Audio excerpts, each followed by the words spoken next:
Hello everyone, my name is Natalie Ledwell and this is The Inspiration Show. Today on the show we are going to be talking about warrior goddess training, how to really step into the essence and presence of who we are and really get in touch with that part of us that maybe some of us have lost sight of. So can you please help me welcoming my special guest today, who's the author of the book, HeatherAsh Amara. How are you, HeatherAsh? I'm great, Natalie. Thanks so much for having me on the show. I am really excited about talking about the content of this book, actually, because I think that this is a very interesting time. I think there's a lot of souls awakening on the planet. I think, and there's a lot of women, and me included. You know, I've had a year of like really inner discovery and inner journey, really getting back in contact with who I really am, because I felt like my soul was crying out to come forth. So so why don't we start first of all with your background and how you got into writing such an amazing book. I was raised in Southeast Asia, and I traveled all over the world as a kid. So I was exposed to a lot of different ways of being, a lot of different peoples. And when I first moved to the States, I felt really like, what is going on here? I felt disconnected. I felt like the people around me were disconnected. So after plummeting into politics for a couple years really heavy, I started studying different spiritual traditions and really starting to discover myself and what I'd been yearning for, which was that sense of connection. And I was really blessed to study with some amazing teachers, including Don Miguel Ruiz, who wrote the Four Agreements, has been my main teacher and friend for many, many years. And out of the teachings of European shamanism, Buddhism, and Toltec, came together with this book, and it's really my offering out of love to help all of us as women to find that freedom inside. I see as women we have a lot of external freedoms now. We're really very lucky to be living in the time that we live in now, and that our ancestors have fought so much for women to have the rights that we do. And yet for many of us, we have external freedoms, but we're not necessarily free inside. And so warrior goddess training is to help us to find what's true, what's authentic, who we really are, rather than who we think we're supposed to be. Yeah. You know what, you just hit the nail on the head, and I couldn't have said it better. It's like I felt I had a yearning for more connection. Yes. And I was just saying in a recent show that I did the Hoffman process this year, and one of the patterns that I was able to release was that I closed down emotionally and put up this facade like everything's okay. You know, and even though that pattern has served me throughout the years in different situations, it's like now I don't want it anymore because it's at the expense of connection with other human beings. So, you know, is that what you're finding? There's a lot of women that have this. It's like a longing or a yearning for more. Absolutely. And I feel like it's really time that so many women are in big transitions in their life. I've talked to so many women that are getting divorced or that are starting a new job or that are just running into a wall that they thought that they would be in a different place or feel different about themselves with all the success on the outside.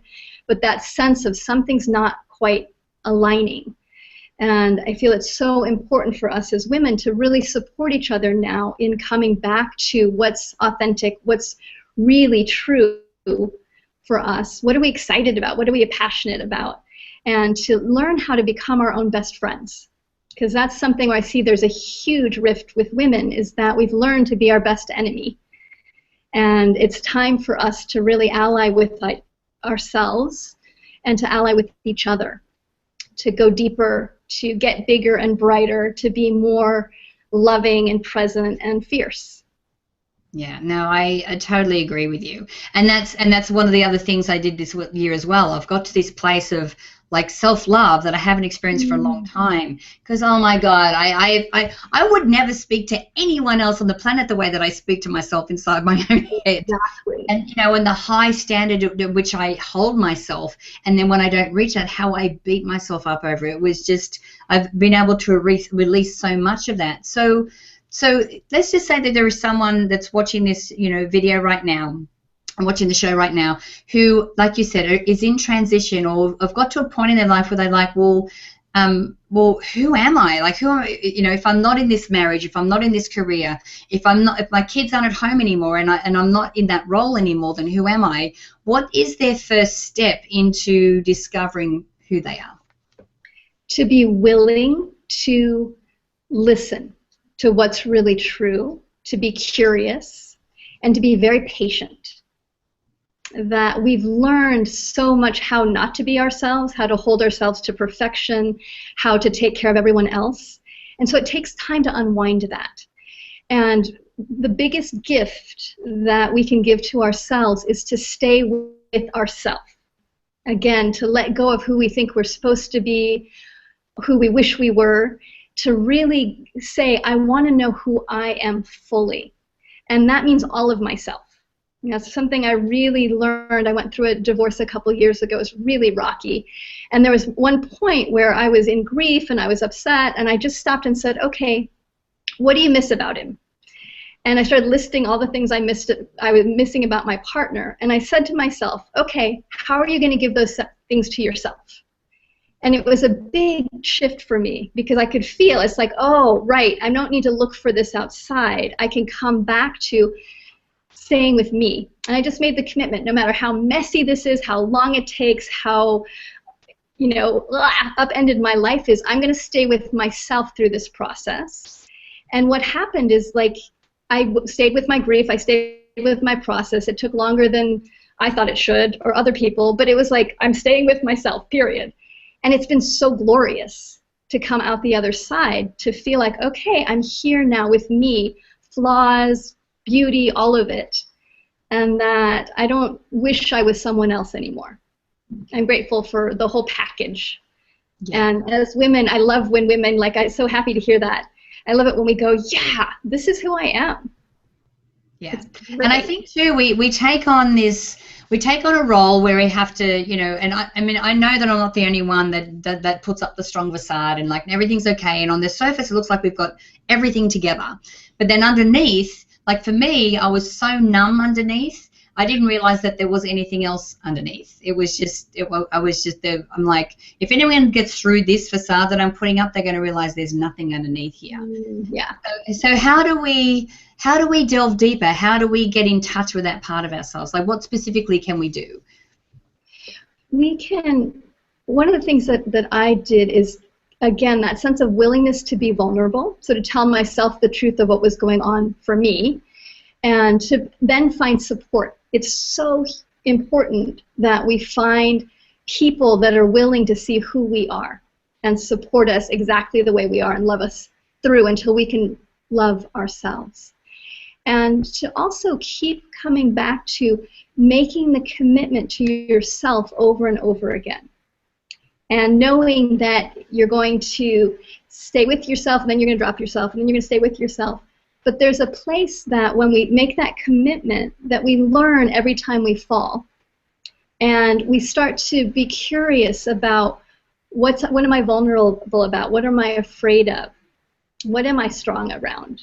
And then hold all of ourself. And that's such a big piece, is that real steadiness with ourselves as we learn how to hold all of ourselves. The vulnerability, the strength, and that we don't have to be superwomen. We don't have to have it all figured out and all together in order to be lovable. Yeah. Yeah, that was my biggest lesson this year. Someone asked me the other day, you know, what's the biggest lesson you've learned in 2014? And for me, it was that vulnerability is not a weakness. You know, it actually is a sign of strength. And to be able to, you know, and I purposely surrounded myself with women this year that I knew could be a great support system for me. And I've actually stepped into being a friend and supporting them like I never have before, because I've been able to step into this vulnerable part of myself. And of course, when you open yourself up and women hold space for you like that, you learn how to hold space for them as well. Yeah.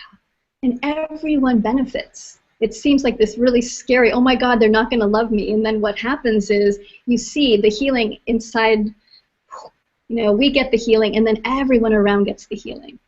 So that's why I'm so passionate around women stepping into their power in this way, into that vulnerability, into that self-love, and surrounding ourselves with women that can help hold us, because everybody benefits. The kids, the men, the women, it ripples out. And it's really, I believe, what's going to change the world. It's not women that are, I can do anything I need to do no matter what and push. That's the old paradigm. The old paradigm is the push to make things work. The new paradigm is to really soften around, okay, what do I need? What do I really need? Not do what I think I should need. What do I really need right now? How can I best support myself? And that does then make us much more able to support others from a really deep, true place. Absolutely. And, you know, and I think, too, what's really becoming very prevalent right now is that women are realizing that our strength is not in competing with men or competing in a masculine world. Our strength is now in our femininity. Yeah. You know, this is where our power is, you know, and the fact that we can actually collaborate and work with other women. I mean, this is absolutely the new paradigm. This is the direction in which we need to go for us to really be able to hold space for where the planet is moving right now. Because I know, you know, I'm sure that the reason you were called to write this book is because you feel this awakening. You feel this, you know, how, you know, people's souls are all of a sudden they're coming to the forefront, and we're able to feel that there's a shift happening, and to be able to write a book like this. That really answers a lot of those questions that I know that a lot of women are probably feeling right now is so important. So where can we send people if they want to connect with you and to find out about the book? And is it just the book, or do you have a whole movement happening as well? Do you do like classes or anything? How can people work with you? There is a whole movement, which I love. So the book is available all over the place. And I have a website, warriorgoddess.com, where you can get more information around things that are happening. And I'm traveling around the country doing workshops and lecturing as well. And I have some really beautiful online programs. And one is a free 11-day Warrior Goddess boot camp, and the next one starts January 6th. So if you go to warriorgoddess.com, you can get more information around that and a lot of the other things that are happening as well. Wonderful. Thank you so much, HeatherAsh, for joining me today. This is a very relevant message right now, and I really appreciate everything that you're doing, the book that you're writing, and the movement that you started. Thank you again for joining me. Thanks so much, Natalie. I so appreciate you as well. Keep doing all the wonderful work that you're doing and sharing all the gifts that you do. Wonderful. Thank you. Now, guys, I encourage you to share this video. You can do that by clicking the Facebook and the Twitter share buttons on this page. And if you click on the banner to the side if you're online, or the banner underneath it if you're on the app, you'll be able to go through to HeatherAsh's website from there. And also, if you haven't done so already, make sure that you leave your email in the box on this page so we can send you the Manifesting with the Masters video e-course. It's actually valued at $87, and I'd love to send it to you for free. So until next time, remember to live large, choose courageously, and love without limits. We'll see you soon.